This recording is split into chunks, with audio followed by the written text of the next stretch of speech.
Freedom versus God. Why we are being ruled by demons. Quotation from St. Luke.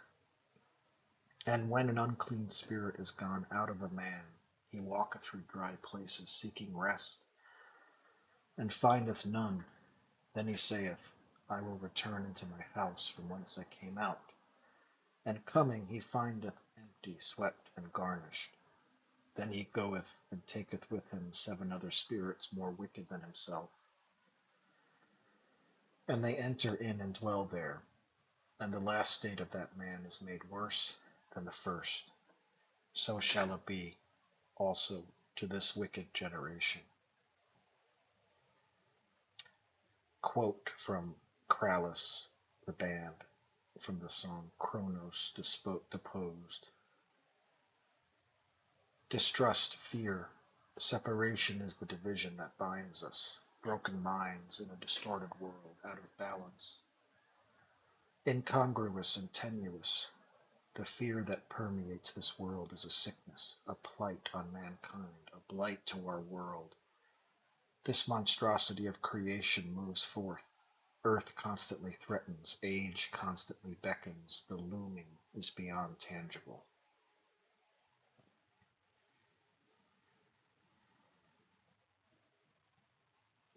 When the fear and hysteria, mask mandates and lockdowns began in March of 2020, I knew, because I had experienced it on September 11th, 2001, that massive and coordinated political power was being used for great evil. I also knew somehow that the main purpose of it was to coerce the masses into getting a poisonous injection. My response was to try to stop the evil through speaking, writing, and activism. The activism groups I created and joined, both physical and digital, all had the name freedom in them, as if to imply that the goal was to return a political power gone totalitarian to its proper scope and authority, to promote and secure freedom. By this, they clearly meant a certain legally protected, unpoliced space of individual and group activity, free from all coercive pressure and intervention, whether by the state or by other citizens. Of course, the pandemic spokesman assured us that this was an exceptional use of political power to secure individual freedom in the long run. But in the short run, 15 days to stop the spread, what was necessary was decisive collective action involving a temporary restriction of individual freedom and otherwise freely exercised rights. The clear implication was that in exceptional circumstances, the quote, common good, end quote, requires personal sacrifice. And in this case, since the sacrifices needed to be immediate, specific, and highly coordinated, and only the medical experts knew the right protocol, what would otherwise have been purely voluntary sacrifices had to be coercively mandated. The logic of this seemed airtight and reasonable, so the vast majority complied, assuring themselves that the freedoms to which they were entitled and accustomed would soon be returned. Well, as we know, it was about 3 years of totalitarian hell, and it is sure to return soon. And other than a few insignificant wins for individual freedom and rights, what the totalitarians took away, they have not given back. They have loosened the pandemic screws a bit, but they can tighten them at any time, or create new and larger screws through another global psyop trauma event. And no amount of protest from the relatively few anti-totalitarians that managed not to internalize the commands of our oppressors will, it seems, be able to stop them. The woke totalitarianism is now in full swing, and the anti-woke seem helpless to stop this satanic juggernaut. It just has too much power. The evil that has entrenched itself at the very center and heart of political and cultural power not only purports to have authority over us, but also it seems to actually possess it. It is as if it had a right to be there, a metaphysical or spiritual right, not just a merely human or legal one.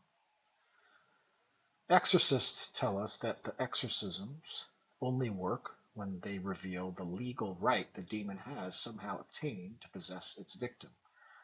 For only then can the exorcist undo this legal contract, whether created by the curse of another or the voluntary invitation of the victim. Through the exorcism prayers and the renunciation and repentance of the victim. My point is that the demon actually does have a God allowed right to the power he exercises, and nothing but the undoing of the right can vanquish it. To do this, the victim must renounce his idolatry, for all sin is a form of idolatry, putting some creature in the place of God in the soul. And then the victim must worship, explicitly and intentionally, only Jesus Christ. Notice that the demon will only leave when the victim both renounces Satan and surrenders to Jesus Christ. The soul of the victim cannot remain neutral. I think that the demon that is now possessing the ruling elite, and through them the collective soul of America, as well as the West as a whole, and in the East even to a certain extent, I think this demon has a right to be there as a product of both a curse and a voluntary invitation. The Christian West in general, Catholic Church in particular, were cursed a long time ago and continually up to and in the present by senior Freemasons and perhaps some satanic Talmudic Jews. But we also invited the demon in. When a person refuses to worship the living God, he doesn't stop worshiping, for we are worshiping animals by nature. He may think he's agnostic or pluralist or religiously neutral, but this is just verbal obfuscation. There is always some single overarching object of desire around which one's life is oriented and to which all one's thoughts, words, desires, and actions are ordered and submitted. One ultimate authority to which one gives his obedience, even if this authority is not clearly recognized or understood or made conscious. It's there in the background all the time. And if this object of desire and ruling authority is not God, the true God revealed in and as Jesus Christ, it will be some kind of idol. And when there is idol worship, there is sin, and thus an open invitation to demonic influence, including demonic possession. And such is the same for societies and political communities as it is individuals. Quote, "And he said to them, Go into all the world and proclaim the good news to the whole creation. The one who believes and is baptized will be saved, but the one who does not believe will be condemned." End quote. This proclamation and the consequences for its acceptance or rejection by individual persons also applies to nations, as man is a political animal. As Dignitatis Humanae, the Declaration on Religious Liberty of Vatican II makes clear, quote, "Religious freedom, in turn, which men demand as necessary to fulfill their duty to worship God, has to do with immunity from coercion in civil society. Therefore, it leaves untouched traditional Catholic doctrine on the moral duty of individuals and societies toward the true religion and toward the one Church of Christ."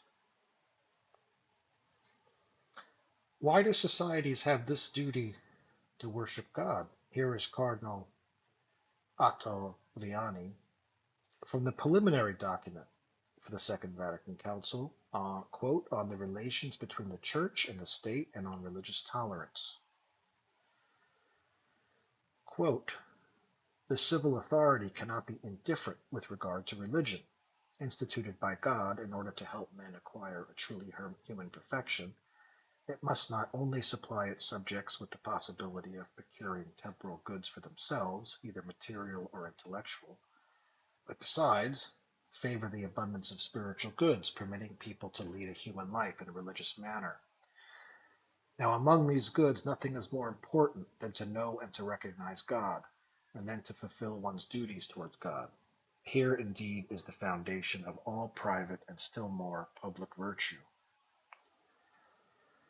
These duties towards God oblige towards the divine majesty, not only each one of his citizens, but also the civil authority, which in its public acts incarnates civil society. God is indeed the author of civil society and the source of all the goods which flow down through it to its members. Civil society must therefore honor and serve God. As for the manner of serving God, this can be no other in the present economy than that which he himself has determined as obligatory in the true church of Christ. This is not only in the person of the citizens, but equally in that of the authorities who represent civil society. End quote. Now, it is true, of course, that when the majority population of a nation is not Catholic, there can be no just establishment of the Catholic Church as the spiritual authority over these people. For, as Ottaviani makes clear, quote, the civil authority is not permitted in any way to compel consciences to accept the faith revealed by God. Indeed, the faith is essentially free, cannot be the object of any constraint, as the Church teaches by saying that no one be compelled to embrace the Catholic faith unwillingly. End quote. Nevertheless, this does not entail that political authority can ever be neutral towards God or religion, let alone the moral law. It must promote the truth insofar as it is known by reason, which includes some foundational religious truths. Ottaviani again, quote, in the cities where a great part of the citizens do not profess the Catholic faith or do not even know the fact of revelation, the non-Catholic civil authority must, in matters of religion, conform at least to the precepts of the natural law. Under these conditions, this non-Catholic authority should concede civil liberty to all the forms of worship that are not opposed to natural religion. End quote. Natural religion includes the truths and practices that man knows by reason with regard to God, including his existence, goodness, and providence. To reality, that it was created and is sustained and ruled by God, and to man, that he has an immortal soul that will be judged by God after death. Quote, civil society must therefore honor and serve God, end quote, as Ottaviani writes. In a pluralistic society where people hold a variety of religious beliefs, even if the vast majority of them are godless in practice, and the implication due to the overarching established ideology of liberalism, the civil authority is still obliged to honor and serve the true God. It does this by conforming its laws and norms to the natural moral law, and in promoting and establishing only those religious beliefs, practices, and authorities that are in conformity with natural theology I described above. The other religions it has the duty to proscribe if they are against the natural law,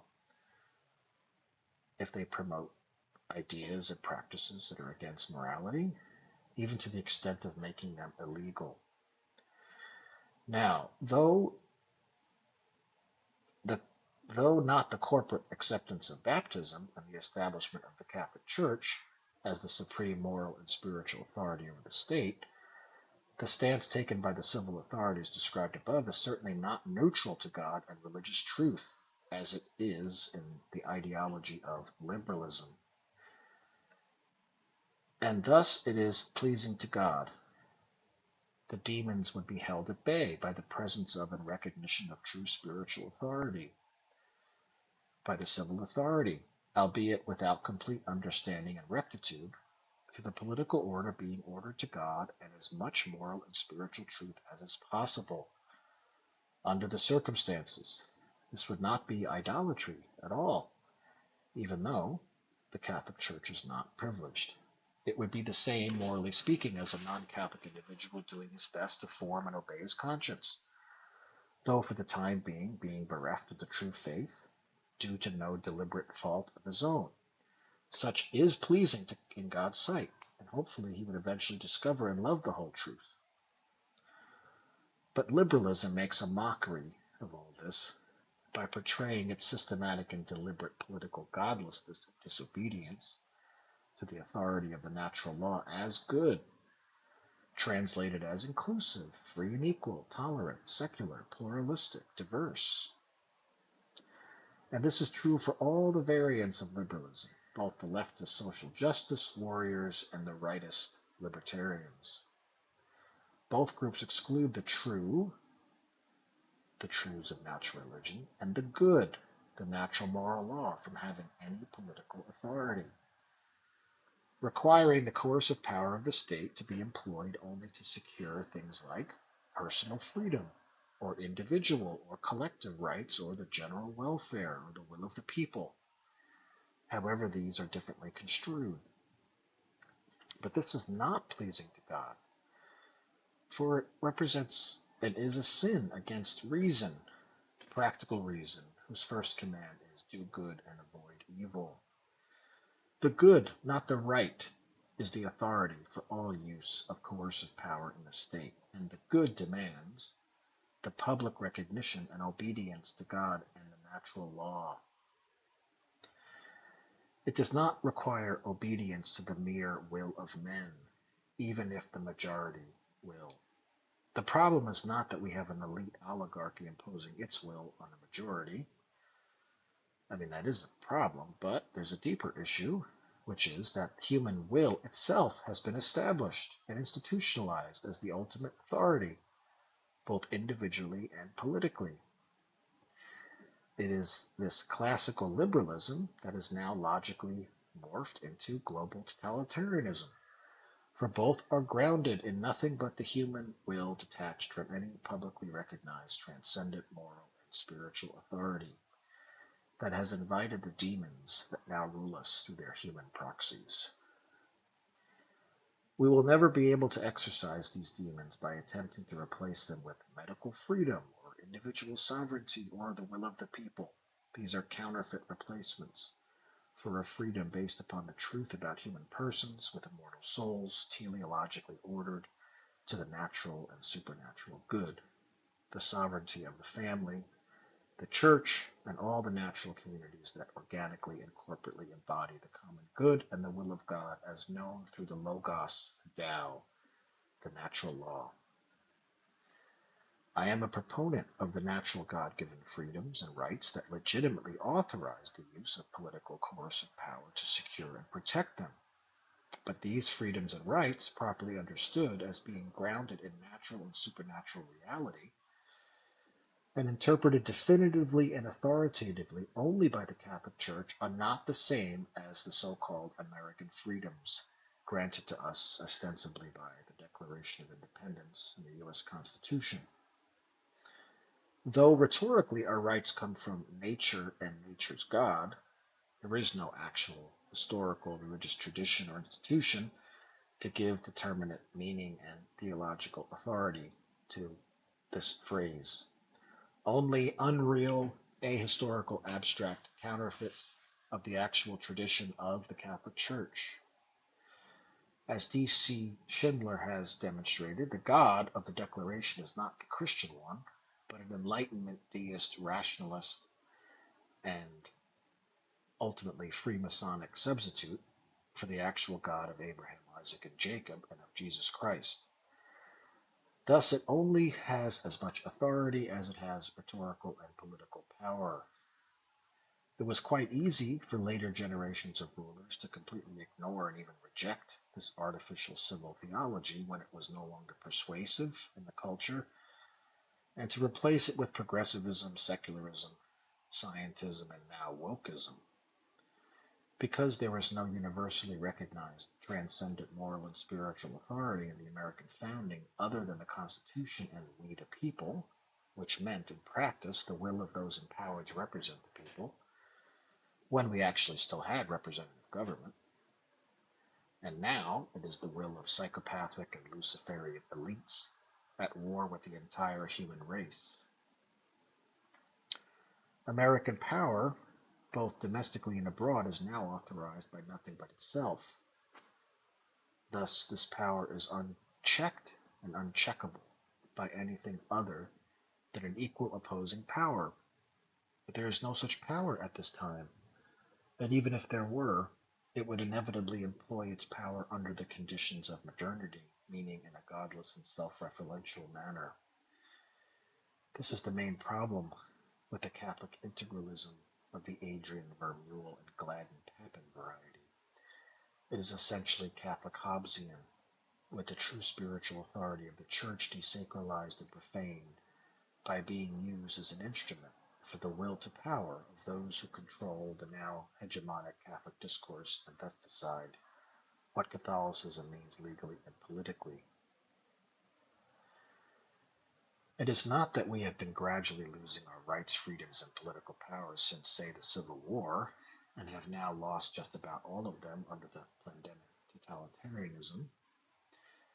It's that we never really had them to begin with, for they were never grounded in true political authority. For true political authority is and must be grounded in reality, which in turn is nothing but a participation in transcendent spiritual reality and authority and love of God. The ultimate authority of God was revealed to us in its most pure form when it was utterly powerless, Jesus Christ crucified. And as the Church enters into her passion in imitation of her Savior, we must be prepared to stay and suffer with her as she is crucified by the powers and principalities of the world under Antichrist, having been given up to them and him by the anti-church Judases, who are being revealed as such. We must be able to recognize and submit to true authority precisely when it is utterly powerless, as Mary and John did under the cross, and to unmask and reject counterfeit authority when it is, seemingly, all-powerful. Begin by practicing this now.